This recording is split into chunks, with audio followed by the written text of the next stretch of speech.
가 있습니다. 우리 하박국 1장입니다. 구약성경 1302쪽 하박국 1장 1절에서 4절까지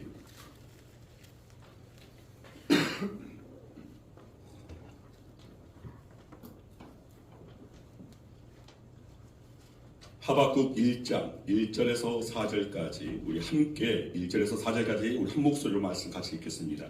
선지자 하박국이 묵시로 받은 경고라. 여호와여, 내가 부르짖어도 주께서 듣지 아니하시니 어느 때까지리이까? 내가 강포로 말미암아 외쳐도 주께서 구원하지 아니하시나이다. 어찌하여 내게 죄악을 보게 하시며 패역을 눈으로 보게 하시나이까? 겁탈과 강포가 내 앞에 있고 변론과 분쟁이 일어났나이다. 이러므로 율법이 해이하고 정의가 전혀 시행되지 못하오니 이는 악인이 의인을 에워쌌으므로 정의가 굳게 행하였지니이다. 아멘. 기도하겠습니다. 아버지 감사합니다. 주님, 이 시간 주님 말씀을 대합니다.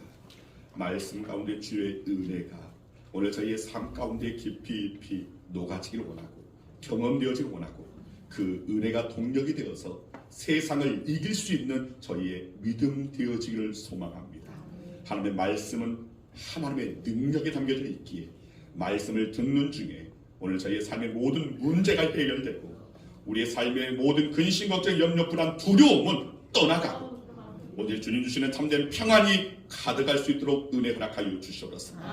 감기부터 아메리까지 모든 질병은 예수 그리스도 이름으로 명하노니 떠나갈지어다. 소멸될지어다. 주님께서 결제하여 주시고 오늘 말씀을 듣는 가운데 그런 역사를 경험하고 체험하며 간증할 수 있도록 역사하여 주시옵소서. 아멘. 예수 그리스도 이름으로 기도드리옵나이다. 아멘. 할렐루야. 아멘. 할렐루야. 아멘. 자, 우리 사랑하는 인사 나눕니다. 잘 오셨습니다. 주의 이름으로 살아갑니다. 주의 이름으로 축복합니다.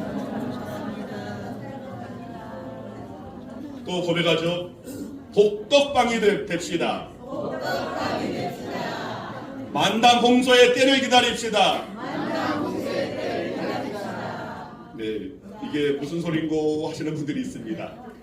네, 복덕방은 정말 복음, 생명의 떡이 되시는 예수 그리스도를 전하는 사전적인 의미로 복덕방이 두 번째 그 의미가 인심 좋은, 인정받는 주인이라는 그 뜻이 있으니까 우리 모두가 생명의 떡, 복음을 전하는 정말 사랑 많은 원래 그런 이들이 되자는 의미에서 복덕방이 되자는 겁니다.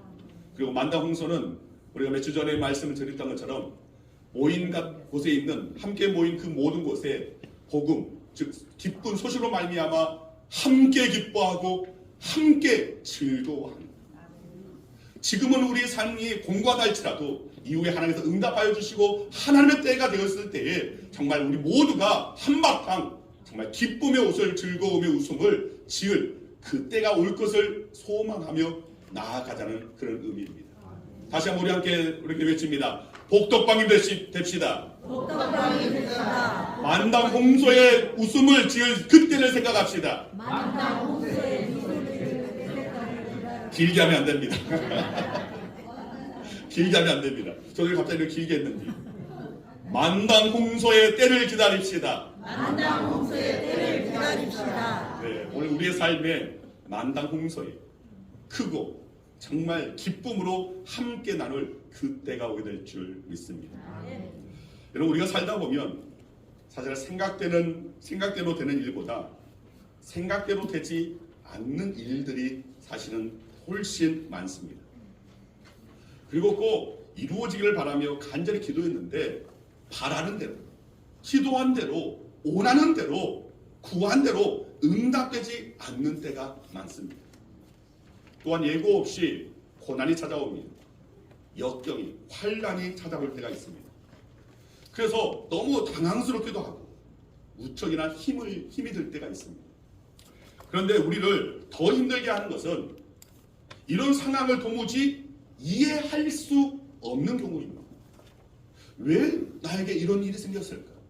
왜 하필 나에게 오늘 이런 상황이 나에게 불어닥쳤을까? 왜 이런 근심 걱정이 내게 몰아칠까? 왜 나를 괴롭게 하는 일들이 이렇게 많을까? 다른 사람들은 다 잘 되는 것 같은데 왜 나는 하는 것마다 잘 되지 않는 것일까? 도무지 그 상황을 이해할 수 없는 경우, 즉 생각대로 되지 않는 일이 왜 그렇게 많은지, 왜 그렇게 간절히 기도했는데 응답이 없는지 이해할 수가 없는 때입니다. 여러분, 우리를 정말 힘들게 하는 것은 우리가 겪는 사건보다도 사실은 그 사건에 대한 이해 부족입니다. 아무리 힘든 일이 있어도 이해가 돼서 전후 사정이 이러하구나, 그래 이런 가운데서 나에게 지금 이 어려움이 닥쳤구나, 이해가 되면 고개를 끄덕끄덕 할 수가 있습니다. 그래서 그것으로 또 견딜 수가 있습니다. 그러나 크게 힘이 들지 않은 일이어도 이해가 안 돼서 머리를 절레절레 흔들게 되면 견디기가, 버티기가 힘이 들지 않는 것입니다. 오늘 본문의 하박국 선지자는 자신이 겪게 된 사건을 이해하려고 몸부림치는 신앙인의 대표적인 모습이라고 할 수가 있습니다. 우선 하박국 선지자가 이해하지 못해서 몸부림치던 문제가 무엇이었는지를 한번 살펴보겠습니다. 크게 두 가지 문제입니다. 하나는 왜 거룩한 길을 걷고 있는 의인들이 힘들게 살고 있는가? 또 반면에 불의한 길을 걷고 있는 악인들은 왜 저렇게 별 어려움 없이 잘 살고 있는가 하는 문제였습니다. 또 다른 하나는 왜 하나님께서 택하신 남왕국 유다가 하나님을 대적하는 이방 나라들에게 정복당했고 또 지배를 당해야 하는가 하는 문제였습니다. 그리고 하나는 개인에 관한 문제이고 또 다른 하나는 공동체에 관한 문제였던 것입니다. 자, 계속되는 이 하박국의 그 본문을 살펴보면 하박국 선지자는 이런 이해할 수 없는 문제로 몸부림치면서 어떻게 해결의 실마리를 찾았는지를 우리에게 보여주고 있습니다. 오늘날 그리스도인들이 이해할 수 없는 문제로 힘들어하는 그런 상황 속에서 오늘 우리는 어떻게 할 것인가를 사실 이 하박국 선지자를 통하여서, 이 하박국서를 통해서 그 답을, 너무나 그 소중한 그 길을 오늘 우리에게 보여주고 있는 것입니다. 오늘 본문 2절을 보면 여호와여라고 시작하고 있습니다. 하박국 선지자는 먼저 하나님 앞으로 나아가서 하나님을 찾아냈습니다. 그러니까 하박국 선지자는 하나님 앞에서 자신에게 벌어진 이해할 수 없는 문제를 놓고 씨름했다는 것입니다. 여러분, 성경의 인물은 대부분 그 이름이 그 사람의 인생의 어떤 그 특징되어지는 것을 보여주고 있습니다. 예를 들어서 아브라함은 열국의 압이라는 뜻으로 믿음의 조상이라는 오늘 그런 것에 걸맞는 이름이라고 할 수 있습니다. 또 베드로는 반석이라는 뜻으로 초대교회의 영적 지도자로서 걸맞은 그런 이름입니다. 자, 그렇다면 오늘 본문에 하박국이라는 이름은 어떻습니까? 이 하박국이라는 이름의 말은 히브리어로 하바크라는 말, 원래 이 하바크, 이것을 한자어로 표기한 것이 하박국입니다. 그런데 이 하바크라는 그 말이 히브리어 아바크에서 파생된 말입니다. 자, 아바크라는 그 원래 말이 있는데 거기에서 파생되어서 하바크가 되었다는 겁니다. 그런데 이 아바크라는 그 말의 그 뜻이 씨름하다, 몸부림치다라는 뜻입니다. 자, 그러니까 종합해서 하박국이라는 그 이름은 몸부림치는 사람이라는 뜻으로 이해할 수 없는 문제와 씨름하는 그 모습에 걸맞은 이름이라고 할 수가 있습니다. 자, 하박국 선지자는 바로 이러한 자신에게 벌어진 또 그 삶, 그 나라에 벌어진 이해할 수 없는 문제를 붙들고 하나님 앞에 나아갔던 것입니다. 여러분, 제주에 메이즈랜드라는 곳이 있습니다. 미로공원입니다.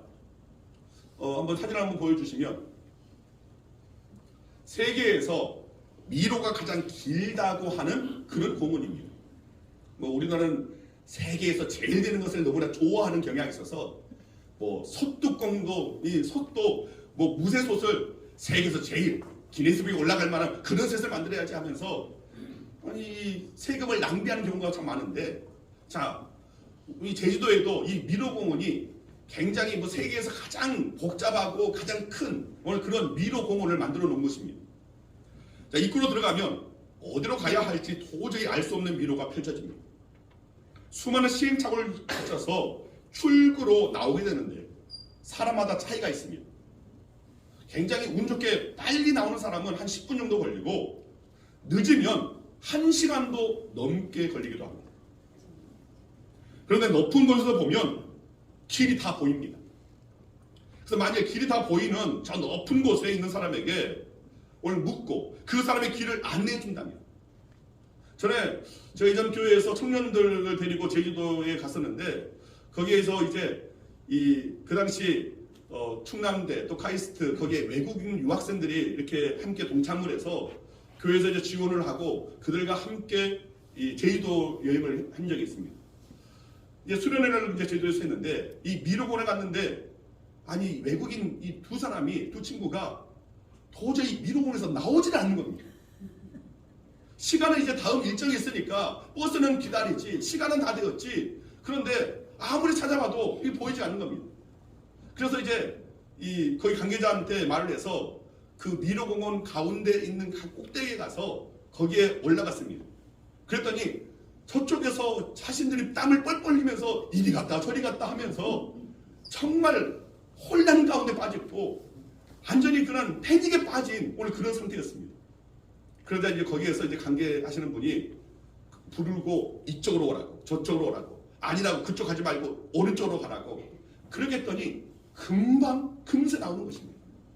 그러니까 이 알려주는 사람에 의해서 한 3분 만에 이 복잡한 그 미로를 빠져나올 수 있다는 것입니다. 맞습니다.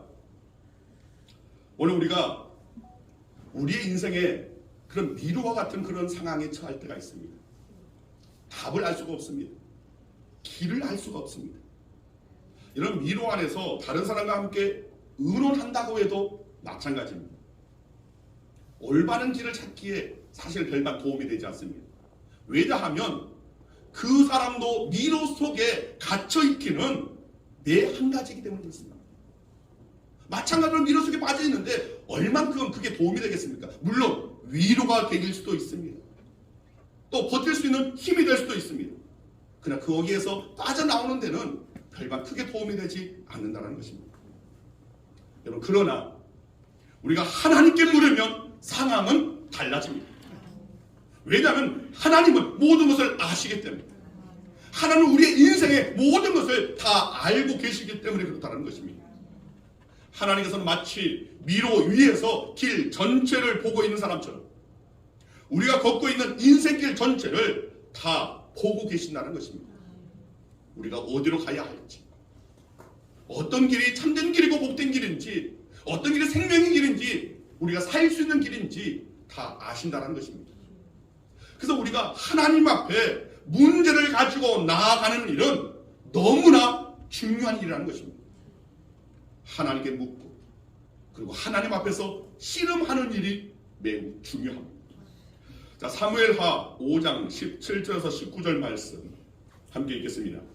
이스라엘 다윗에게 기름을 부어 이스라엘 왕으로 삼았다함을 블레셋 사람들이 듣고 블레셋 사람들이 다윗을 찾으러 다 올라오매 다윗이 듣고 요새로 나가니라. 블레셋 사람들이 이미 이르러 르바임 골짜기에 가득한지라. 다윗이 여호와께 여쭈어 이르되 내가 블레셋 사람에게로 올라가리이까 여호와께서 그들을 내 손에 넘기시겠나이까 하니 여호와께서 다윗에게 말씀하시되 올라가라 내가 반드시 블레셋 사람을 내 손에 넘기리라 하신지라. 여러분 다윗이 이스라엘의 왕이 된 후 블레셋이 공격에 왔습니다.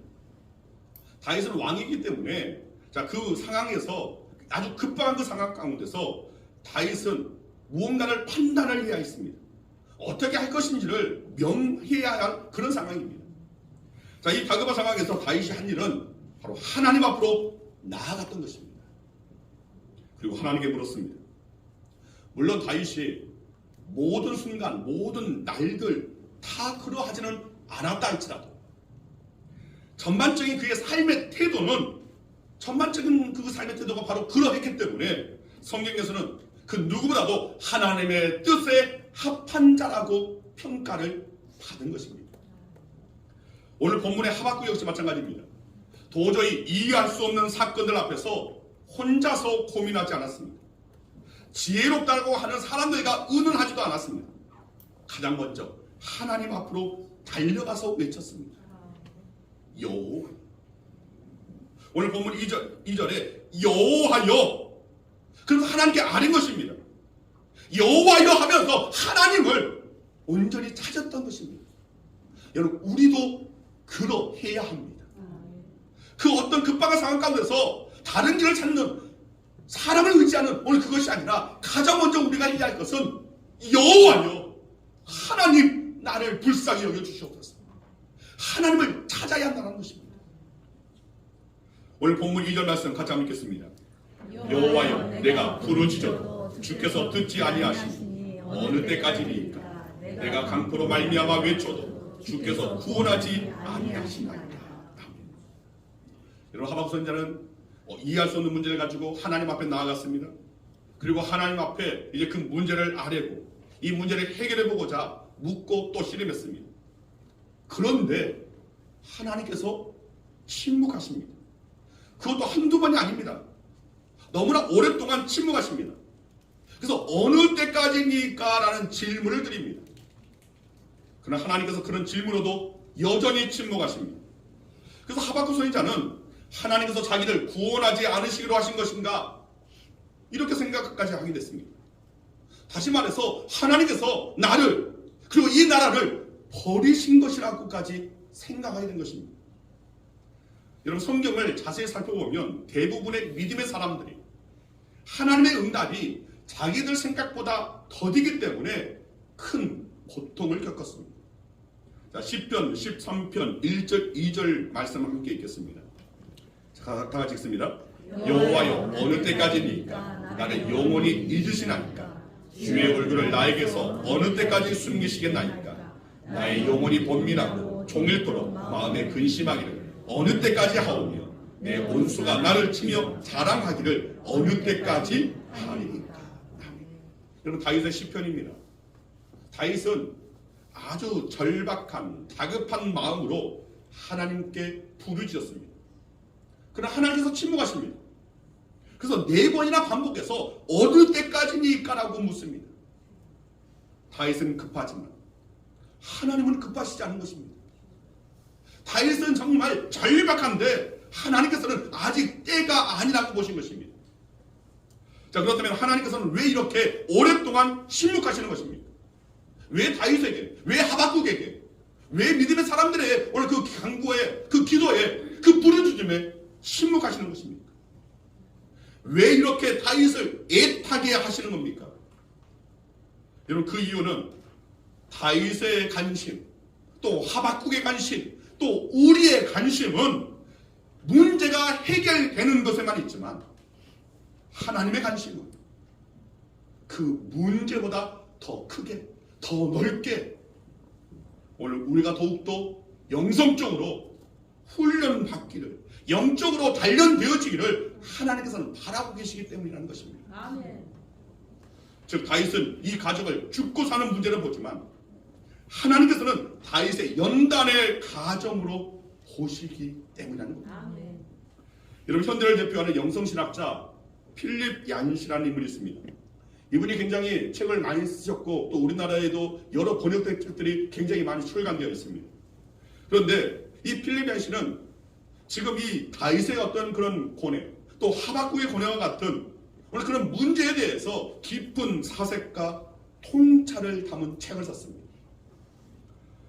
오랫동안 이 같은 문제와 씨름했기 때문에 같은 주제로 여러 책을 썼는데, 자, 그 가운데 하나님, 당신께 실망했습니다 라는 책이 있고, 또 내가 고통당할 때 하나님은 어디에 계십니까? 또 하나, 내 안에 하나님이 없다. 또 하나님, 제게 왜 이러세요? 라는 그런 책이 있습니다. 자, 그런데 필립 얀시는 이런 책들을 통해서 그냥 이 퀘스천마크 의문만 표현하는 것이 아닙니다. 그 책의 내용 가운데서 그는 문제에 대한 아주 깊은 통찰을 제시합니다. 이런 몸부림, 이런 영적 갈등은 참된 신자들만 할 수 있다는 것입니다. 가짜 신자는 절대로 이런 갈등을, 이런 고민을 하지 않는다고 못 박아 말한다는 것입니다. 맞습니다. 오늘 본문에 하박국 선지자가 어느 때까지니까라고 부르짖는 것은, 그리고 또 다윗이 어느 때까지니까라고 계속해서 아뢰고 있는 것은 그들이 믿음이 없어서가 아니라는 것입니다. 다윗이 그렇게 부르짖는 것도, 또 하박국이 이렇게 부르짖는 것도 결코 하나님께 불평하고 원망하는, 하나님께 반항하는 것이 아니라는 것입니다. 하나님께서 주시는 연단의 가정에서 외치는 고통의 신음인 것입니다. 여러분, 우리에게도 때때로 이런 연단의 가정이 찾아옵니다. 그때 그 고통을 피하지 말아야 합니다. 믿음으로 끝까지 견디며 버티며 이겨내야 합니다. 그럴 때에 우리의 믿음은 한 차원 더 성숙해지고 성장할 수 있다는 것입니다. 그리고 보너스로 바로 그 문제 또한 잘 해결되게끔 하여 주신다는 것입니다. 오늘 본문 3절을 보면 이렇게 말씀하고 있습니다. 어찌하여 내게 지약을 보게 하시며 폐역을 눈으로 보게 하시나이까. 여러분, 하박국은 당시의 상황이 도저히 받아들이기 힘들었어요. 하나님께 어찌하여라고 질문을 드리고 있는 것입니다. 그렇습니다. 우리는 갑자기 마주치게 된 고난, 역경, 문제, 환난, 그 앞에서 너무나도 힘들어서 그 이유를 물을 때가 있습니다. 내가 그렇게 간절히 기도했음에도 그 응답이 기대했던 것과 같다는 경우 우리는 혼란에 빠집니다. 왜 이런 응답을, 나는 이런 응답을 기대하지 않았는데 하면서 도저히 하나님의 그 응답하심을 받아들이기 힘들 때가 있습니다. 그래서 다시 하나님께 질문을 드릴 때가 있습니다. 어찌하여? 왜 과임이, 왜 나입니까? 왜 내게 이런 일이 일어납니까? 어찌하여라는 그런 질문을 하고 있는 겁니다. 여러분, 성경을 보면 이런 상황 가운데 있는 이들이 거의 반응들이 있습니다. 그리고 오늘 우리의 삶 가운데도 이런 반응은 나타납니다. 세 가지 반응입니다. 첫째는 하나님의 응답이 내 마음에 맞지 않다고 해서 거절하는 것입니다. 하나님께서 자신에게 말씀하신 것을 따르지 않고 자기의 뜻대로 행하는 것을 말합니다. 대표적인 예를 들어서 요나를 들 수가 있습니다. 요나 1장 3절 말씀 보면 이렇게 기록합니다. 그러나 요나가 여호와의 얼굴을 피하려고 일어나 다시스로 도망하려 하여. 자, 여기서 그러나라는 말씀에 우리는 주목해 볼 필요가 있습니다. 하나님께서는 말씀하셨지만, 하나님께서는 명령하셨지만, 그러나 그 말씀을 따르지 않은 것을 말합니다. 자기 생각과 다르다고 해서, 자기 뜻과는 전혀 엉뚱하다고 해서 그러나 말씀하셨지만 나는 그 길 가지 않겠습니다 하며 거절하는 것입니다. 둘째는 하나님의 응답을 왜곡하는 것입니다. 즉, 하나님의 응답을 자신에게 유리한 방향으로 왜곡해서 받아들입니다. 그리고 왜곡한 채로 따릅니다.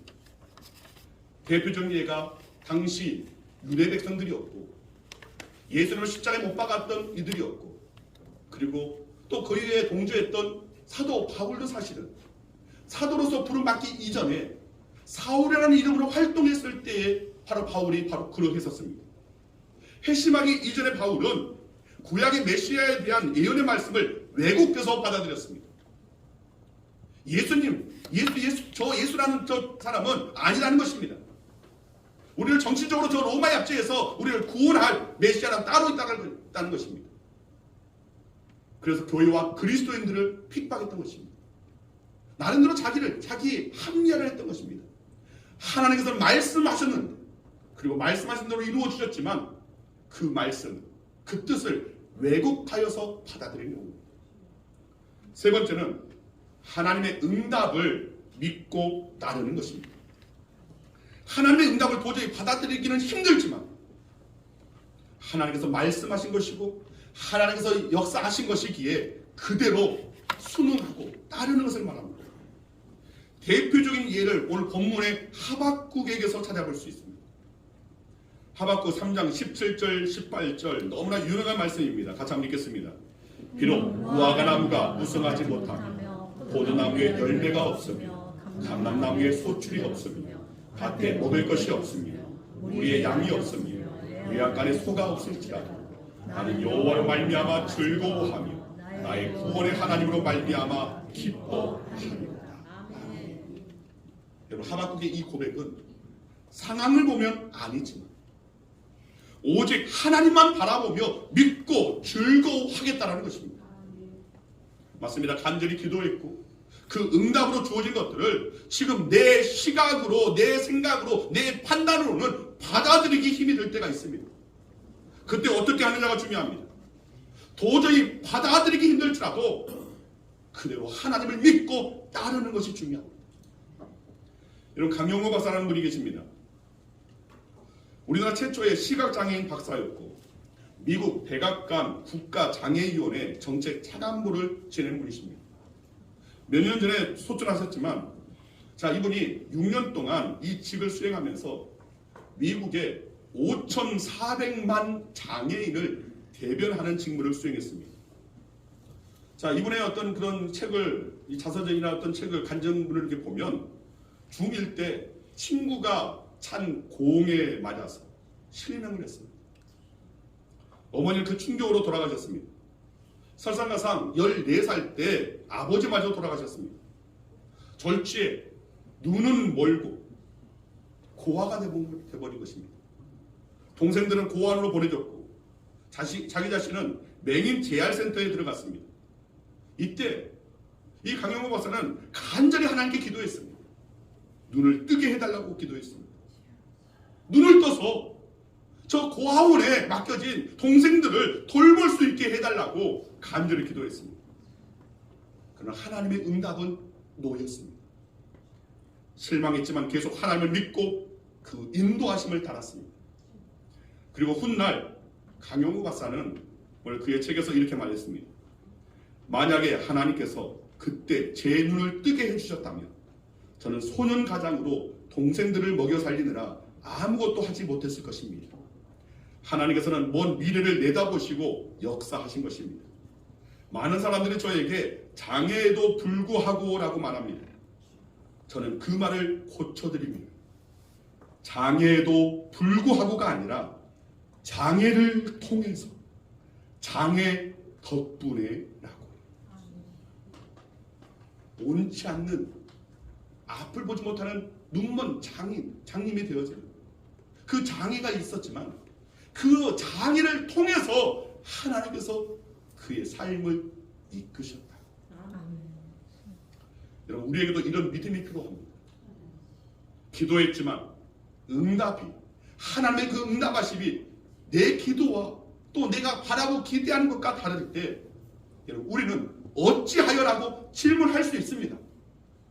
그러나 우리는 믿음으로 그 응답에 순종해야 합니다. 아멘. 그때 우리 기대보다 더 큰 뜻을 가지신 하나님의 역사는 시작된다는 것입니다. 여러분, 우리는 인생을 살면서 이해할 수 없는 일들 많이 겪습니다. 감당하기 힘든 일도 겪게 됩니다. 그때 우리는 하나님 앞에 나아가야 합니다. 그리고 하박국처럼 하나님의 질문을 드리면서 호소해야 합니다. 하나님, 언제까지 기다려야 합니까? 하나님, 어찌하여 이런 일을 나로 하여금 겪게 하십니까? 하나님의 역사와 그에 따른 영감은 사실 바로 이런 질문과 함께 시작됩니다. 그리고 이 질문과 함께 그 답을 바로 깨닫고 알게 되기까지 우리의 삶의 자세는 믿음이 되어야 합니다. 하박국 2장은 하박국의 그 기도에 대한 하나님의 응답인데, 그중 2장 4절에 보면 의인은 그의 믿음으로 말미암아 살리라 라고 하는 진리를 말씀하셨습니다. 여러분, 우리가 하나님께 질문을 드리고 부르짖을 때에 불평과 옹망이 아닌 믿음의 자세를 계속해서 취하고 나아갈 때, 그 믿음으로 버텨내고 견뎌내고 살아낼 때, 그리고 이겨낼 때 비로소 하나님의 역사를 경험하게 될 것입니다. 그때 비로소 하나님의 영광이 오늘 우리 가운데 찾아오게 될 것입니다. 이런 믿음으로 하나님의 역사를 경험하시길 바랍니다. 믿음으로 하나님의 영광을 체험하시길 바랍니다. 저와 여러분이 바로 그 은혜 안에 서게, 그 영광 안에 서게, 그 어떤 환난에도, 그 어떤 이해할 수 없는 것 가운데도 우리가 가져야 할 삶의 태도, 삶의 자세, 바로 믿음입니다. 믿고 따를 때에 하나님께서는 오늘 우리를 가장 복된 곳으로, 바로 만당 홍소, 정말 기쁨으로 말미암아 함께 기뻐하고 즐거워할 수 있는 그 때를 우리에게 만들어 주실 것이고, 하나님의 영광의 그 자리에 우리를 서게 하여 주실 것입니다. 아멘. 이 은혜에 동참하는 저와 여러분 되기를 간절히 주님의 이름으로 축원드립니다. 아멘. 기도하겠습니다. 아버지 감사합니다. 주님, 하박국처럼, 다윗처럼 때로는 우리의 인생에도 이해할 수 없는 그런 일들이, 이해할 수 없는 그런 문제들이, 고난들이, 역경, 환난이 찾아올 때가 있음을 고백합니다. 바로 그때, 어느 때까지, 어찌하여라는 오늘 이 질문이 오늘 우리들도 하게 되는 줄 압니다. 하오나 주님, 다윗이나 하박국은 오늘 그런 질문이 불평과 원망으로 하나님의 그 은혜 자리에서 떠나버리는 그런 기회로 삼은 것이 아니라 오히려 믿음으로 주님 앞에 아뢰었던 뜻이, 오늘 우리에게 찾아오는 이해할 수 없는 여러 가지 고난이나 할지라도 주님, 오늘 우리도 질문하되 결코 불평, 원망이 아닌 믿음의 자세를 취할 수 있는, 그리고 믿음으로 주님의 행하시면 주님이 이해할 수 없지만 그러나 하나님의 그 뜻이 더 크고 더 넓고 더 깊고 더 장대하다는 것을 언제나 기억하며 믿음으로 따라갈 수 있는 저희들 되게 하여 주셔서, 그래야 하나님의 영광의 자리에 설 수 있는 우리 양호계 모든 성도들 되어질 수 있도록 성령께